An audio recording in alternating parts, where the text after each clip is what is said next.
Assalamu alaikum and welcome back. Today we delve into one of the most powerful and personal chapters of the Quran, Surah Al-Inshiqaq, the splitting asunder. Revealed in Makkah, this surah paints a vivid picture of the Day of Judgment and reminds us that our entire lives are a journey, a struggle, leading us back to our Creator. The surah opens with a breathtaking scene, when the sky is split open and listens to its Lord, and it must do so. Imagine the very fabric of our reality, the sky that has always been a symbol of stability, tearing apart at Allah's command. The universe itself is in a state of absolute submission.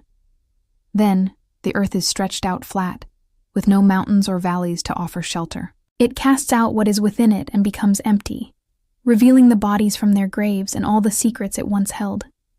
Twice, Allah emphasizes that creation listens to its Lord, and it must do so, highlighting a profound contrast.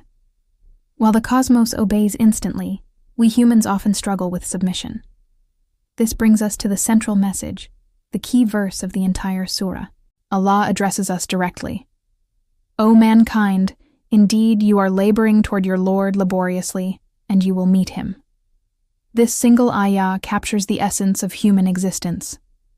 Whether in hardship or ease, whether we are conscious of it or not, every single moment, every breath, every choice is part of this tireless journey back to Allah. The believer striving for paradise and the disbeliever chasing worldly desires are both moving toward this inevitable meeting. There is no escaping it. On that day, humanity will be divided. The first group will be those given their record in their right hand. This is a sign of success, of faith and righteous deeds. For them, Allah promises an easy reckoning. This is not a strict accounting of every single mistake.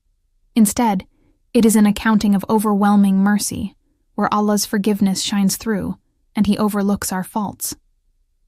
These blessed souls will then return to their people in happiness, reunited with their loved ones in the eternal joy of Jannah, free from all fear and regret.